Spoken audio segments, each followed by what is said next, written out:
Bonjour à tous, alors aujourd'hui on va parler de l'alarme menace. La norme alarme menace, la NFS 61942, elle est désormais publiée donc et en vigueur depuis janvier 2023. Alors tout d'abord, l'objectif de la norme.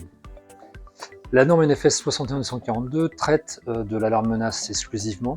Elle a pour objet de fixer la terminologie et les règles générales applicables au système de sécurité incendie, donc dit SSI, pour permettre la diffusion d'une alarme menace en respectant les dispositions de la chaîne d'alerte face à une menace établie par le Secrétariat général de la Défense et de la Sécurité nationale, autrement dit le SGDSN.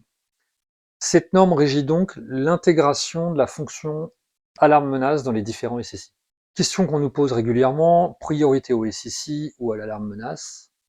Dans tous les cas, la fonction incendie reste prioritaire par rapport à l'alarme menace. Alors, quand on dit menace, on entend quelle menace, parce que c'est pas toujours clair. La fonction alarme menace permet la diffusion d'informations relatives à des menaces d'origine criminelle, telles que attentats, intrusions malveillantes, attaques armes blanches, attaques avec du gaz toxique, prise d'otages, tout ce qui va être d'origine criminelle. Alors, cette alarme menace, est-ce qu'elle est obligatoire? La réponse est oui, dans le cadre du plan Vigipirate. Le SGDSN, à travers des guides, exige le système dans certains types d'établissements. Alors là, vous avez un guide, vous avez tout un tas de guides qui existent aujourd'hui sur le sgdsn.gouv.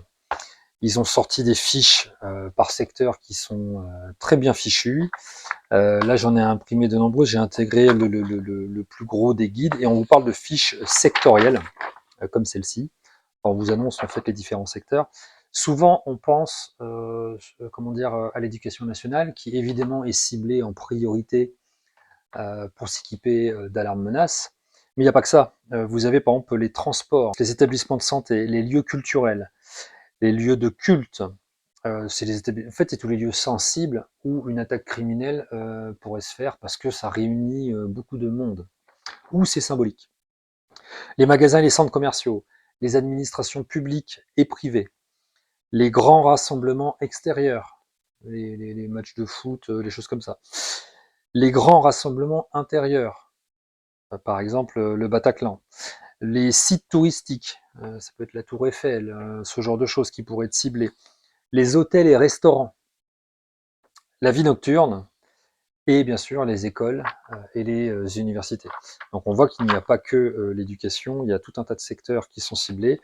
La SGDSN ou le SGDSN a fait des guides pratiques bien fichus où ils expliquent comment réagir, comment donner l'alerte. Et justement, dedans, on vous parle à plusieurs reprises qu'il faut donner l'alerte. Il faut avoir un moyen de donner l'alerte. Et tout ça, ça doit être mis dans un plan de sécurité d'établissement ou dans un PPMS, un plan particulier de mise en sûreté. Aujourd'hui, les chefs d'établissement, les gérants, on va dire, doivent anticiper et mettre en place des plans, on va dire, pour sécuriser aussi bien le personnel que le public. Et dans le cadre du plan Vigipirate, aujourd'hui, c'est très clair, c'est très bien détaillé. Comment faire cela? Il y a des process qui sont établis. Et donc, ce qui nous amène à parler donc de l'alarme menace, qui, dans le cadre de ce plan Vigipirate et de l'évolution de la norme NFS 61942, va permettre de se mettre en conformité et d'avoir un bon moyen pour donner l'alerte en cas d'attaque criminelle. Est-ce que c'est obligatoire d'intégrer la fonction alarme menace dans les SSI? Alors non, les deux systèmes peuvent être distincts. Alors fort heureusement, parce que sinon tous les SSI actuels seraient obsolètes, on devrait les changer. Donc non, c'est pas le but. Ils peuvent être distincts. Donc quand vous avez déjà un SSI qui est installé dans un établissement, ça peut être un hôtel, un restaurant, une administration, peu importe, que sais-je, un établissement de soins. On va ajouter en plus le système menace dans l'établissement pour être en adéquation avec cette norme 61942 et avec le plan Vigipirate qu'il exige. Alors ok, il me faut une alarme menace, mais ça se passe comment? Comment j'ajoute, comment j'intègre la fonction alarme menace dans mon établissement ou chez mon client? Vous avez des produits spécifiques à cette fonction qui sont nécessaires afin de bien distinguer l'alarme menace des fonctions de sécurité incendie telles que des périphériques, déclencheurs manuels et diffuseurs.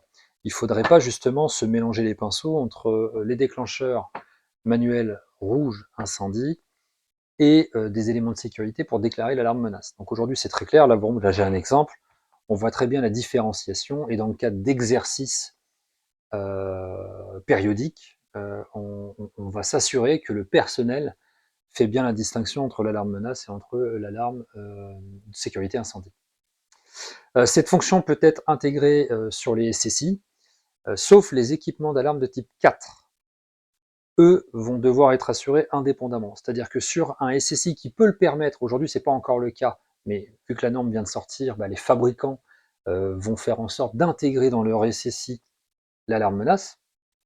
Mais de toute façon, pour les équipements d'alarme de type 4, ce que j'ai par exemple là en démonstration, de toute façon, il n'en sera pas question. On ne peut pas sur un même site avoir par exemple la même sirène qui fait aussi bien de l'incendie et qui fait le son de l'alarme menace. C'est pas possible. On doit avoir un système qui est complètement distinct. Ok. Donc ce sera le cas par exemple avec ce type de matériel. Alors quel type de matériel?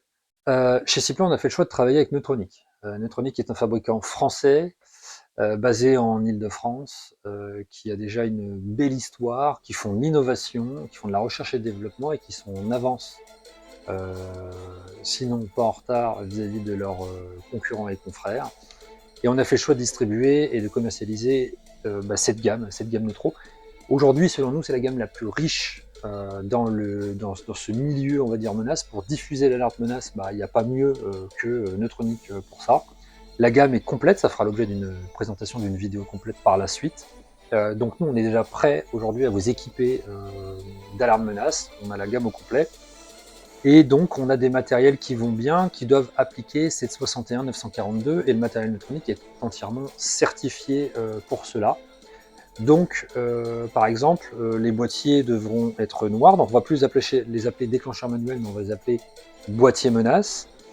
Donc c'est le cas. On va avoir des flashs bleus, c'est-à-dire que sur l'incendie, quand vous avez un flash lumineux, par exemple dans les locaux fermés, dans les toilettes par exemple, et notamment aussi les toilettes PMR, le flash il est rouge, le stromboscope, le diffuseur lumineux.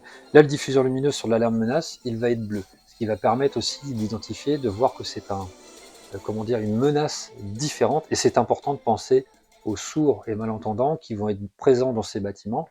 Il faut bien que eux puissent identifier la différence entre une alarme incendie et une alerte menace. On ne va pas réagir de la même manière, on ne va pas évacuer les mêmes manières, surtout d'ailleurs qu'on ne va peut-être pas évacuer, on va plutôt se confiner. Le son AFNOR, parce qu'il y a un son qui est bien spécifique sur cette alarme menace, comparé donc au son incendie.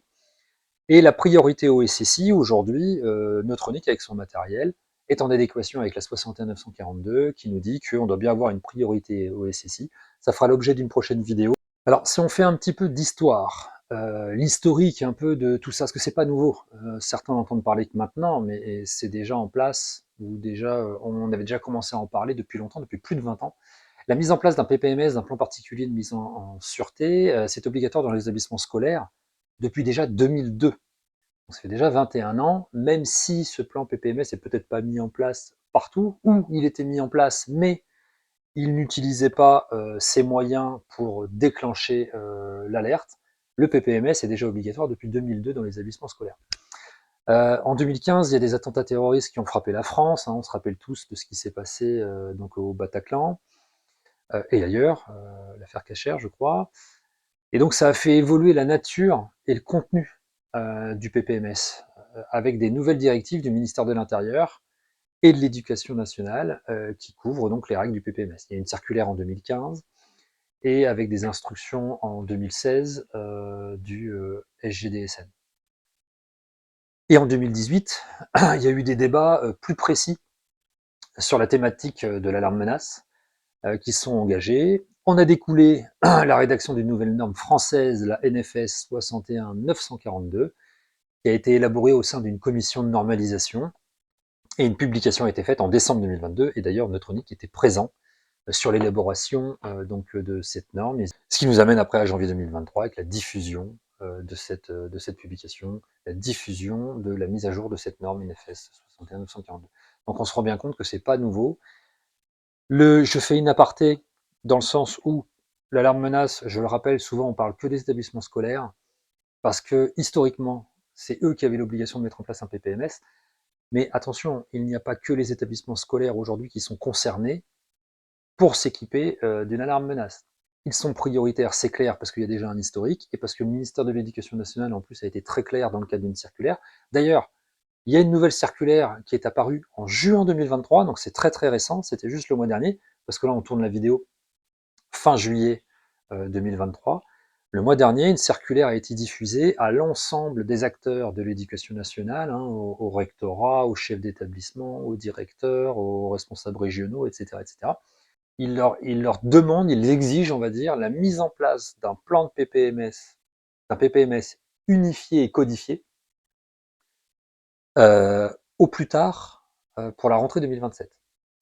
Ça veut dire que tous ces établissements scolaires français, hein, les groupes scolaires, les universités et que sais-je, hein, c'est assez vaste, doivent appliquer cette nouvelle circulaire sous 3 ans.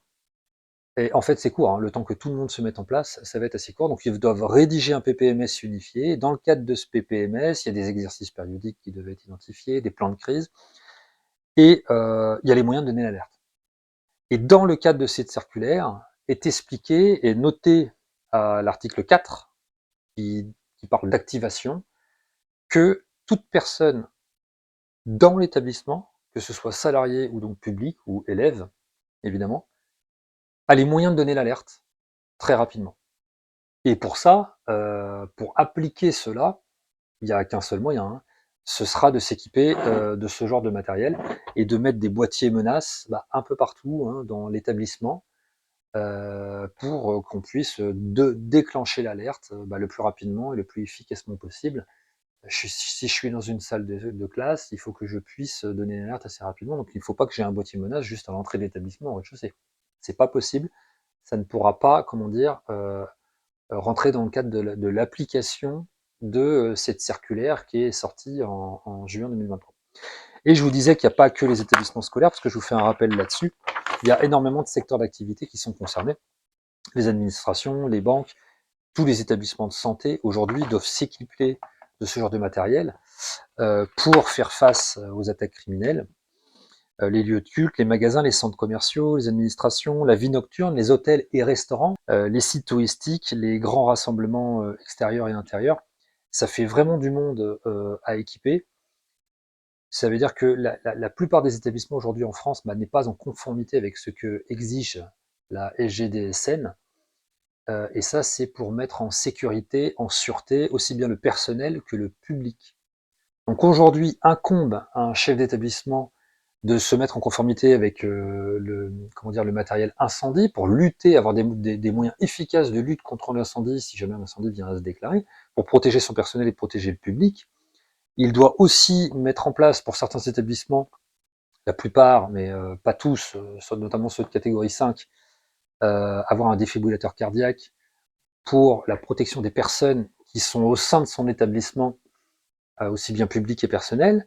Et il doit maintenant, alors l'évolution de la norme, c'est encore plus clair, il doit aussi euh, sécuriser le personnel et le public avec un moyen efficace de donner l'alerte et donc du coup de protéger des vies, protéger son personnel et protéger le public. Donc il va falloir s'équiper de ce genre de matériel pour se mettre en conformité avec ce que nous demande la loi, avec ce que nous demande le SGDSN. Merci de votre attention, j'espère que cette vidéo vous a plu, j'espère vous avoir donné pas mal d'informations, pour certains c'était des rappels, pour d'autres c'était des nouvelles infos, j'espère ne pas vous avoir dit de bêtises non plus, ou de ne pas vous avoir perdu, vu que je parle un peu vite. Et si cette vidéo vous a plu, n'hésitez pas à mettre un petit pouce, à mettre un petit commentaire, ça va la booster, parce que l'algorithme de YouTube aime bien ça. Et le but du jeu, c'est qu'elle soit vue par un maximum de personnes, évidemment, pour donner du conseil, pour donner de l'information sur ces nouveaux moyens pour donner l'alerte dans les différents établissements que j'ai énoncés tout à l'heure. Merci beaucoup.